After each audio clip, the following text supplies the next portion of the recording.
एक अलग अंदाज है इनका, न तेवर बदला है और न तरीका।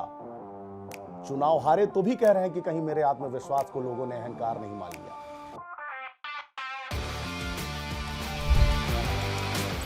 नमस्कार, विस्तार न्यूज के खास कार्यक्रम में बहुत स्वागत है आपका। और आज हम आपको एक ऐसी शख्सियत से मुलाकात कराने जा रहे हैं जो अपनी हाजिर जवाबी के लिए जाने जाते हैं। एक ऐसे बेधड़क नेता जो किसी बात का बहुत ज्यादा लोड नहीं लेते। और नेम प्लेट देख के तो आप समझ ही गए होंगे कि आज हम आपकी मुलाकात किससे कराने जा रहे हैं। बहुत सारे विषयों पर बात होगी और जब बात होगी तो दूर तक जाएगी। और बहुत स्वागत है आपका विस्तार न्यूज में नरोत्तम जी। स्वागत। ऑपरेशन सिंदूर के बाद एकदम से पाकिस्तान में घुस के भारत ने पाकिस्तान के जो घुसपैठिए थे, जो आतंकवादी ठिकाने थे, उनको नस्तो नाबूद किया। फिर भी विपक्ष सवाल उठा रहा है, आपके नजरिए से इसको कैसे देखते हैं? देखिए, विपक्ष जिस तरह का आज भारत के अंदर है उसको देख के सच में दुखी होता है। जो भाषा पाकिस्तान बोल रहा है वही विपक्ष बोल रहा है जी। आप दोनों की भाषाएं मिला लीजिए जी। और ये ऐसा विपक्ष बन गया है जिसका काम सिर्फ आलोचना करना है जी। आप जो भारत के लिए गौरव के विषय होते हैं वो इनके लिए आलोचना के विषय होते हैं जी। अगर हमने सर्जिकल स्ट्राइक की तो सेना पे सवाल उठा दिया जी। एयर स्ट्राइक की तो सेना पे सवाल उठा दिया। हमारी वैक्सीन बन गई, विश्व के अंदर पहली बार कोरोना की वैक्सीन बना दी तो वैक्सीन पे सवाल उठा दिया। चुनाव हार जाएं तो चुनाव आयोग पे सवाल उठा देती है, केस हार जाएं तो न्यायालय पे सवाल उठा देती है। ये इनका स्वभाव है, इस तरह का काम नहीं करते हैं। ये चाहते हैं कि बस पेपर पे, ट्विटर पे, फेसबुक पे राजनीति करें। ये कुछ कर नहीं सकते हैं और इसलिए इनकी ज़्यादा परवाह करनी भी नहीं चाहिए इस तरह के विपक्ष की, क्योंकि ये करने की स्थिति में आज बचे नहीं। लोगों का विश्वास उठ गया इस विपक्ष से। लगातार अमित शाह भी कह रहे हैं, प्रधानमंत्री नरेंद्र मोदी भी कह रहे हैं, छत्तीसगढ़ से नक्सलवाद को खत्म कर देंगे और आतंकवाद को भी खत्म करना पड़ेगा, क्योंकि ये कहीं ना कहीं नासूर बनता जा रहा है, खासकर भारत के लिए। लगता है आपको जिस तरीके से परिस्थितियां हैं और जिस तरीके से ऑपरेशन लगातार चल रहे हैं, छत्तीसगढ़ में नक्सलवाद खत्म होगा?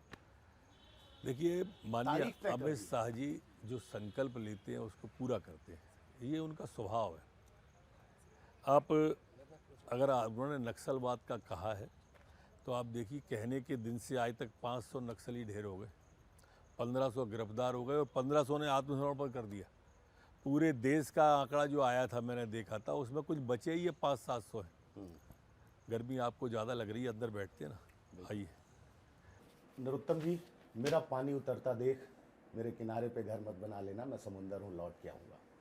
दिसंबर 2023 में ये आपने बात कही थी। कब वापस आ रहे हैं कि विरोधी चारों खाने चित हो जाए? माई की इच्छा होती है, माई पे ही सब छोड़ के आए थे, माई पे अभी भी छोड़ा हुआ है। पार्टी जब चाहेगी, जो काम देती है, पार्टी जो काम देती है करते हैं। चुनाव हारने के तत्काल बाद लोकसभा के लिए न्यू जॉइनिंग टोली का मुझे संयोजक बनाया, देखा मुझे। और आपने देखा होगा मध्य प्रदेश की ज्वाइनिंग देश में नंबर 1 पर रही थी।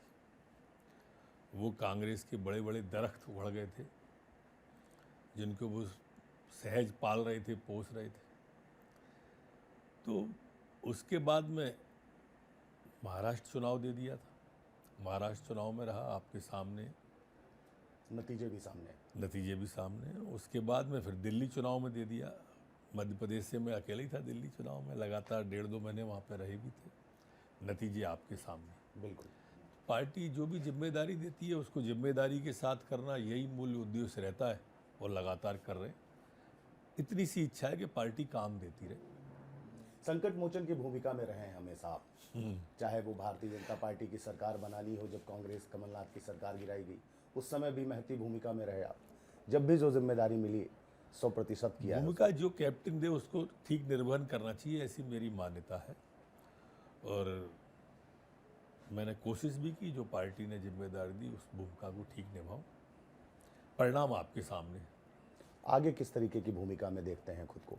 इसी भूमिका में पार्टी काम देती रहे, जो भी देना है इसी तरह के काम देती रहे। पद की कोई इच्छा नहीं है। लेकिन देखा जाता है कि नरोत्तम मिश्रा एक ऐसे नेता हैं जो अपनी हाजिर जवाबी के लिए जाने जाते हैं। किसी भी नेता से जुड़ा मामला हो, किसी भी तरीके का मुद्दा हो, जब उस पर उनसे सवाल होता है तो बड़ी बेबाकी से बोलते हैं। और कई बार ऐसा लगता है कि किसी बात का ज़्यादा लोड नहीं लेते हैं। तो एक तो पहले ये हाजिर जवाबी, ये कहाँ से सीखी आपने? ये तो माई की कृपा से आती है, ये गॉड गिफ्ट होती है, किसी व्यक्ति के द्वारा नहीं है। बाकी आप जैसे समझदार लोग सवाल जवाब आप लोगों के संपर्क में रहते हैं तो सीख जाते हैं। मीडिया से तो आपका प्रेम और लगाव नहीं, है। मीडिया चौथा स्तंभ है डेमोक्रेसी का, लगाव रखना भी चाहिए हर एक को। आज के दौर में तो मीडिया के कई आयाम हो गए, बहुआयामी हो गया है मीडिया। आज मीडिया ट्विटर पे भी मिलता है, फेसबुक पे भी मिलता है, व्हाट्सएप पे भी मिलता है, मोबाइल में मीडिया है, अखबार में मीडिया है, टीवी में मीडिया है, हर जगह तो मीडिया है और इसलिए उसके साथ तो रहनी चाहिए। जब भी नरोत्तम मिश्रा जी का जिक्र होता है, उनका चेहरा सामने आता है, हम इमेजिन करते हैं कि नरोत्तम मिश्रा जी, तो सबसे पहले बात होती है आपके ड्रेसिंग सेंस की। और मैं खुद भी खासा प्रभावित रहता हूं क्योंकि मैं भी कपड़ों का शौकीन हूं, मुझे भी अच्छा पहनना अच्छा लगता है। लेकिन बात सबसे पहले मैं उस टीके से करूंगा जो कि कहीं ना कहीं हिंदुत्व को बताता है, सनातन को बताता है, आस्था को बताता है, ईश्वर के प्रति प्रेम को बताता है। हमारे पास में जो भी ये टीका अकेला नहीं है, कई चीज़ें ऐसी हैं जो हम अपने सनातन के लिए ज़रूरी मानते हैं और हर चीज़ का अपना वैज्ञानिक आधार है हमारी संस्कृति में। हम अगर जनेऊ पहनते हैं, अगर हम टीका लगाते हैं, चोटी धारण करते हैं, अगर हम अभी आप लोग मेरे लिए आ रही है, अगर हम करते हैं तो उसके वैज्ञानिक आधार है। जनेऊ हम लघु शंका के वक्त कान पर चढ़ा के जब जाते हैं तो मेरा दावा है कि जो लोग जनेऊ चढ़ा के लघु शंका जाते हैं उनको कभी प्रोस्टेट की बीमारी हो ही नहीं सकती, जो एक उम्र के बाद हर पुरुष को होती ही है, प्रोस्टेट की बीमारी। इसी तरह से टीका हमारे आज्ञा चक्र को मजबूत करता है और इसलिए हमारे यहाँ सनातन के अंदर हर संस्कृति जो है, हर परिधान है वो विज्ञान लिए हुए है। चोटी हम रखते हैं, चाणक्य ने चोटी रखी थी, चाणक्य ने चोटी में गांठ बांधी थी कि जब भी हम सिर पर हाथ फेरें तो हमारे को हमारा संकल्प याद आए कि हमने क्या संकल्प लिया, वो चाणक्य ने चोटी में गांठ बांध के जो बताया था। ये स्थान हमारे यहाँ पर जो माथे पर रहता है, सिर के अंदर रहता है। आपने देखा होगा माँ भी जब बच्चे को सुलाती है तो माथे पे ही थपकी देती है। तो हमारे आग्रा तंत्र को वो न्यूट्रल करके हमें बच्चे को नींद की आगोश में ले जाती है। हर चीज़ से हमारा विज्ञान जुड़ा हुआ है। यही मेरी टीके की एक विशेषता है कि ये हमारे आज्ञा चक्र को मजबूत करता है। राजनीतिक चाणक्य कहे जाते हैं नरोत्तम जी जब भी चर्चा होती है, और भारतीय जनता पार्टी मध्य प्रदेश में खास करके जब कोई ऐसी समस्या आती है मध्य प्रदेश में, भारतीय जनता पार्टी को आवश्यकता होती है कुछ पाने की या कुछ, तो एक बड़ी जिम्मेदारी के तौर पर, संकट मोचन के तौर पर नरोत्तम मिश्रा जी को देखा हम लोगों ने। और अब आपका जिस तरीके से ज्ञान है तो प्रकांड पंडित, आप पंडित जी हैं भी, वो भी सामने नज़र आ रहा है। और ये ड्रेसिंग सेंस की बात कर रहा था मैं, क्योंकि काफ़ी प्रभावित करता है युवाओं को। कौन सेलेक्ट करता है ये आपका कि क्या पहनना है, कैसे पहनना है? खुद ही आप डिज़ाइनर हैं अपने? नहीं, मैं तो डिजाइनर नहीं हूँ। घर में सब हैं, पत्नी हैं, बच्चे हैं, बहुएं हैं, मेरी बहुएं बहुत समझदार हैं और वो निश्चित रूप से ध्यान रखती हैं मेरा। उन्हीं की कृपा से सब चल रहा है। तो आपकी दिनचर्या भी काफ़ी चर्चा में रहती है। तो क्या दिनचर्या है और क्या, क्योंकि काफ़ी फिट हैं आप? अभी गर्मी का सीजन है तो सुबह 4:30 पौने 5 बजे उठ जाता हूँ और 4:30 पौने 5 पे उठने के बाद में वॉक करते हैं। क्षेत्र के लोग आ जाते हैं सुबह, चूँकि उनको मालूम है कि मैं, और वॉक के वक्त में एक बात और रहती है कि काफ़ी समय मिल जाता है बातचीत का, लोगों से बातचीत का समय मिल जाता है, तो चलते चलते बातचीत भी होती रहती है सबसे। 1.5-2 घंटे में सबसे बातचीत निबट जाती है। उसके बाद सबके साथ चाय पी लेते हैं। जब मैं घर पे रहता हूँ, डबरा में रहता हूँ, वहाँ भी अधिकांश लोग आ जाते हैं क्षेत्र के, उनके साथ गपशप होती रहती है। तो एक समय का सदुपयोग हो जाता है, सुबह के समय का। नहीं तो बैठे हैं बिस्तर पर, बेड टी पी रहे हैं और ऐसे, उससे व्यवस्थित हो जाता है। प्रदेश में अगर कुछ भी घट रहा होता है तो जब सुबह हम टीवी चलाते हैं या खोलते हैं तो देखते हैं कि नरोत्तम जी की उसमें कोई ना कोई टिप्पणी, क्योंकि मीडिया भी आपके पास आता है और समसामयिक विषयों पर बात करता है। बीते दिनों की है। उस समय मेरे पे स्पोक पर्सन की जिम्मेदारी थी सरकार के, और मैं सरकार का प्रवक्ता था, तो इसलिए सुबह रात शाम से दिन भर की जो घटना थी उसकी ब्रीफिंग एक देता था। सुबह दिन भर कुहासा नहीं रहता था, मीडिया को भी नहीं रहता था, वो इधर उधर दौड़ते रहे, PHQ जाएं, कहीं और जाएं, पता करें। इससे बेहतर है कि हम बता दें कोई घटना घटी है तो, और अगर कोई घटना घटने वाली पकड़ में आए हैं तो दोनों आ जाए, उससे व्यवस्था व्यवस्थित रहती है। तो क्या चुनाव के बाद, लेकिन संगठन की जिम्मेदारी तो लगातार आपको मिल ही रही है, तो नरोत्तम मिश्रा जी का तेवर बदला है या तरीका बदल दिया है आपने? ना तो तेवर बदले हैं ना तरीका बदला है, सब यथावत है। जिम्मेदारी पार्टी जैसे कोई ना कोई संगठन की दे देती है। न ज्वाइनिंग की दी तो ज्वाइनिंग के तेवर देखे होंगे, चुनाव की दी महाराष्ट्र की तो महाराष्ट्र के देखे, दिल्ली में थे तो दिल्ली के देखे। कैसे संभव हो पाता है इस तरीके से करना? पार्टी का वो विश्वास है, अपना आत्मविश्वास है? नहीं, पार्टी के विश्वास पे ही खरा उतरना, वो जिस मन के अंदर भाव रहता है, संघ ने हमें जो संस्कार दिए हैं वो रहते हैं।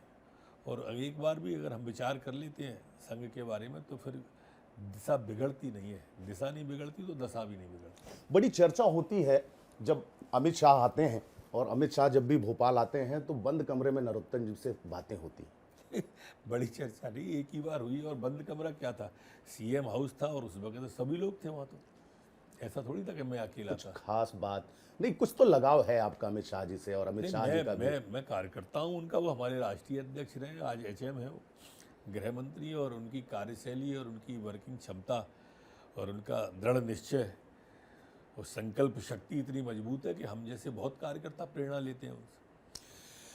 मुख्यमंत्री डॉक्टर मोहन यादव को लेकर अभी आपने दतिया में कहा था कि इतनी व्यस्तताओं के बीच भी फोन पे बात कर लेते हैं, और बुरे वक्त में जो याद करे वो खुदा से कम नहीं। बुरा वक्त नरोत्तम मिश्रा जी का मुझे तो नहीं। बुरा वक्त तो नहीं कहा था, पर ठीक है जैसा भी था। पर ये सच है कि मैंने जब भी फ़ोन लगाया मोबाइल पे ही लगाया, और मोबाइल पर उनने फ़ोन उठाया, एक आध बार नहीं उठा पाए तो कॉल बैक आया। हाँ। ये उनकी विशेषता है मोहन यादव जी की, और इसलिए मैं उनका प्रशंसक हूँ। शिवराज सिंह जी के साथ भी आपने काम किया, मंत्रिमंडल में भी लंबे समय रहे, और अभी मोहन यादव जी के नेतृत्व में प्रदेश चल रहा है, सरकार चल रही है। निश्चित। क्या देखते हैं दोनों में, समानता या असमानता? नहीं, दोनों की अपनी कार्य पद्धति है, दोनों की अपनी काम करने की स्टाइल है, दोनों की स्टाइल बहुत अच्छी है, दोनों के कार्य के तरीके बहुत अच्छे हैं, लोगों से मिलने के तरीके बहुत अच्छे हैं, दोनों ही अच्छे नेता हैं हमारे। आप जब गृह मंत्री हुआ करते थे तो जब देश में कोई अपराध होता था, प्रदेश में कोई अपराध होता था, तो उस पर बहुत सख्त एक्शन लेते थे आप, और वो कई बार नाज़ीर भी बनती थी। अभी लव जिहाद आपने देखा होगा, प्रदेश में इन दिनों लव जिहाद के मामले एक के बाद एक सामने आ रहे हैं, इसको कैसे देखते हैं? ये गलत है। लव के अंदर जो जिहाद आता है ये अच्छा नहीं है, और इस पे हमारी सरकार ने उस समय भी कानून बना दिया था, और आदरणीय मोहन यादव जी की सरकार भी सख्ती से काम कर रही है, बहुत सख्ती के साथ काम कर रही है। सोनम और राजा केस जो है ये पूरा इन दिनों बहुत सुर्खियों में है, बहुत चर्चा है इंदौर का ये जो मामला हुआ है।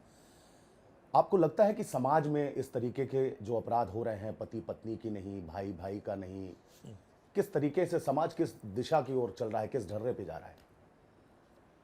मैं ये मानता हूँ कि ये बहुत चिंताजनक बात है जो सोनम की घटना है।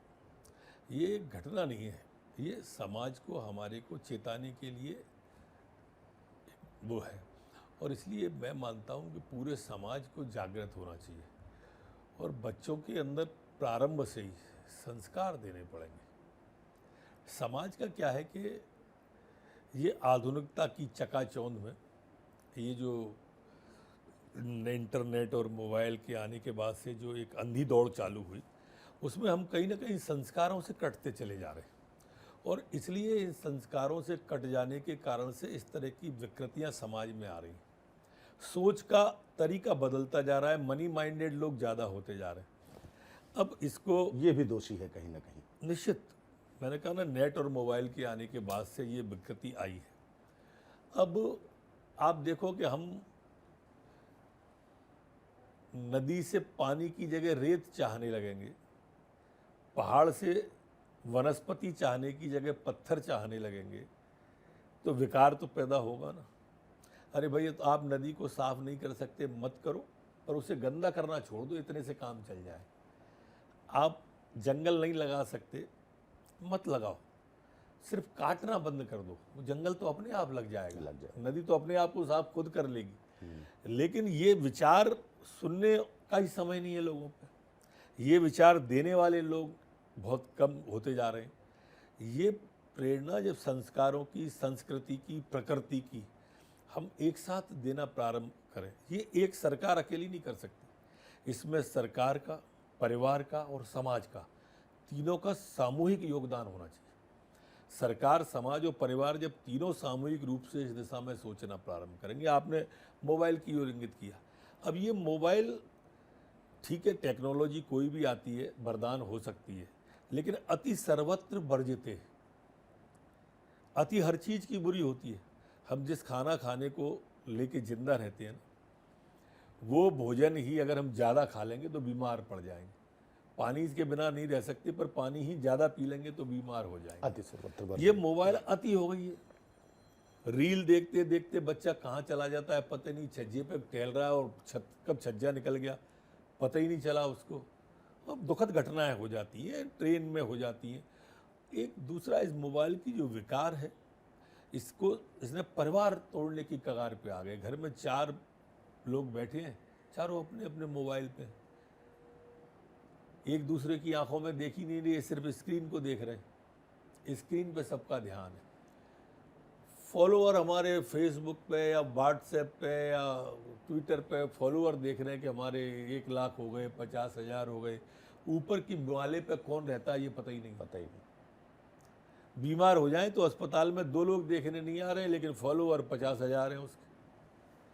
तो ये जो एक अजीब टाइप का, मेरे फॉलोअर इतने, मेरे फॉलोअर उतने, अरे आप परिवार से कट रहे हो, आप समाज से कट रहे हो, आप संस्कार से कट रहे हो।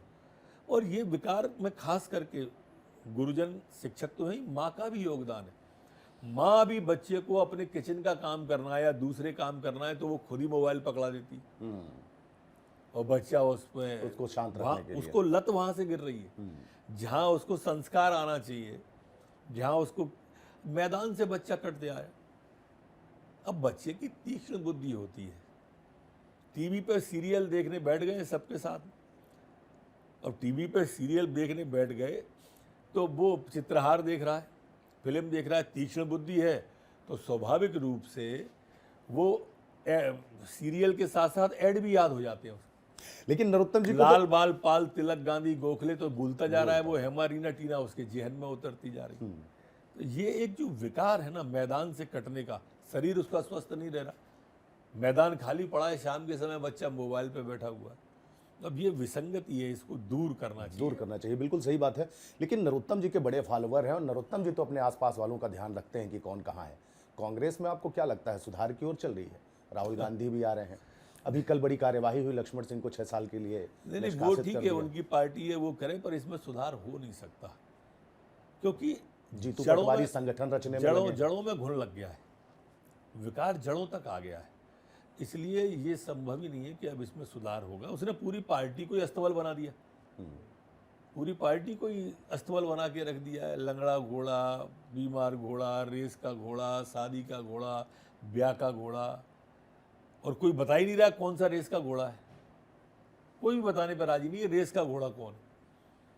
दिग्विजय सिंह जी को लेकर आप समय समय पे टिप्पणी करते रहे। मुझे याद है जब मध्य प्रदेश में सरकार गिर रही थी कांग्रेस की और वो गए हुए थे अपने विधायकों को मनाने के लिए, तो आपने बोला कि आग बुझाने के लिए तीली को भेजा है। सब कुछ बड़ा तुकबंदी बड़ी आपकी सटीक और बड़ी प्रभावी हो जाती है, चर्चा में आ जाती है। ये सवाल एकदम बिल्कुल सियासी नहीं, स्वाभाविक है। मैंने उस समय बोला था आगे क्या होगा ये तो खुदा जाने, माचिस को भेजा है आग बुझाने। क्या बात है। तो मैं वही कह रहा था कि एकदम ये सियासी नहीं, स्वाभाविक सवाल मैं आपसे कर रहा हूँ। चुनाव के जो नतीजे आए थे बीते विधानसभा के, वो आपके अपने जो नतीजे थे उसको लेकर टीस तो होगी निश्चित रूप से। और मैं हारा तो ये मैं किसी को दोष नहीं देता। मैं ये मानता हूँ मेरा अति आत्मविश्वास, चूँकि मैं 25-30 साल से विधायक था, तो वो जो मेरा आत्मविश्वास था वो मेरे लिए घातक हुआ, वो मेरे लिए नुकसान हुआ। और मेरे आत्मविश्वास को लोग अहंकार तो नहीं मान गए, मेरे आत्मविश्वास को लोगों ने और कमी तो नहीं, अलार्म तो कहीं बजा होगा। निश्चित रूप से बजा। और मैंने संकल्प लिया अपने अंदर परिवर्तन लाने का, समाज से जुड़ने का, और अच्छी सेवा करने का, और विकास करने का। परिणाम सामने है कि बुंदेलखंड का पहला एयरपोर्ट दतिया में चालू हुआ, आप स्वयं देख सकते हैं। बिल्कुल। और फ्लाइट चालू हो गई है, डेली जा रही है और दतिया की फ्लाइट भर के जा रही है। ये भी अच्छी खुशी की बात है और इसके लिए प्रधानमंत्री जी का, मोदी जी का बहुत आभार, हमारे संध्या राय जी सांसद जी का बहुत आभार। तो राजनीति की ये जो सफ़र है ये यूं ही चलता रहेगा? आम चुनाव भी आगे भी जो होंगे उसमें आप स्वयं ही चुनाव लड़ेंगे या कोई ये उत्तराधिकारी? तो हमारे यहाँ पार्टी तय करती है कौन लड़ेगा कौन नहीं लड़ेगा, और जैसा पार्टी तय करेगी वैसा होगा। आपका राजनीतिक उत्तराधिकारी किसे मानते हैं आप अपने घर में? हमारे यहाँ तो उत्तराधिकारी का कोई शब्द ही नहीं है। घर में, क्योंकि हमारे यहाँ ना घर में ना बाहर, या तो पार्टी है जो सोचती है, जो लाइन देती है। मैंने बताया ना, स्वयंसेवक हैं हम, और इसलिए वो संस्कार आया हुआ है संघ का कि संगठन से ज़्यादा नहीं सोचना। नरोत्तम जी, फिल्में देखते हैं आप? यदा कदा यदा कदा, लेकिन फिल्मों पे आपकी बड़ी पैनी निगाह रहती थी। एक दौर था, मेरी एक दौर। जिम्मेदारी थी, गृह विभाग था, प्रवक्ता था।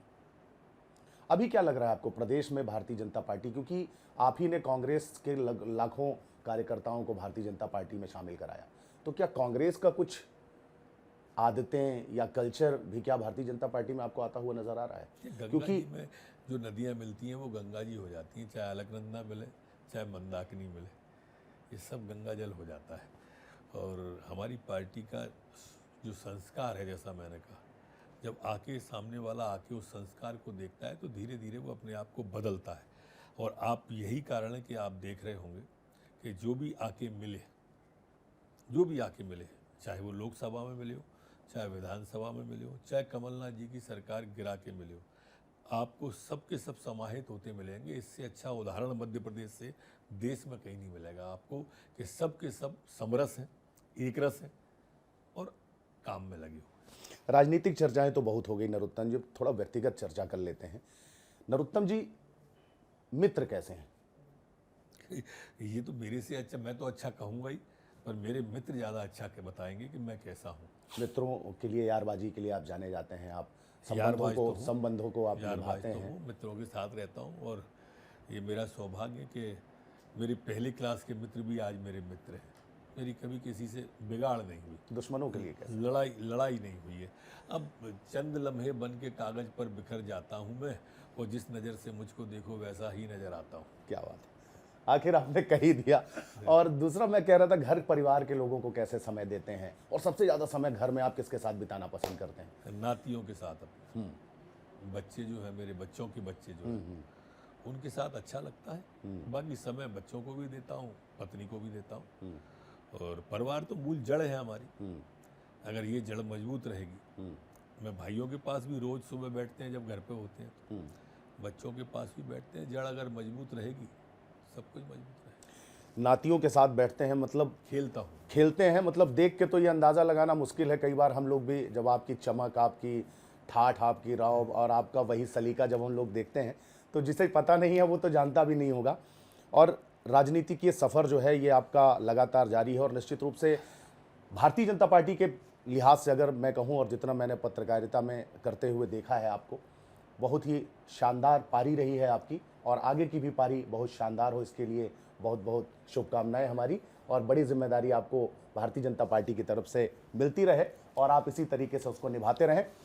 तो आज हमारे साथ थे नरोत्तम मिश्रा जी, जो अपनी हाजिर जवाबी के लिए जाने जाते हैं। एक अलग अंदाज है इनका, न तेवर बदला है और न तरीका। चुनाव हारे तो भी कह रहे हैं कि कहीं मेरे आत्मविश्वास को लोगों ने अहंकार नहीं मान लिया। बहुत ही साफ गोई से उन्होंने इस बात को भी माना कि ये मेरा आत्मविश्वास था जिसे लोगों ने अहंकार मान लिया। लेकिन पार्टी का काम करते रहेंगे, भारतीय जनता पार्टी के लिए काम करते रहेंगे, जनता की सेवा करते रहेंगे, और भी उससे जुड़ाव करते रहेंगे। मुझे दीजिए इजाजत, अगली बार किसी और शख्सियत के साथ आपको कराएंगे रूबरू। तब तक के लिए नमस्कार।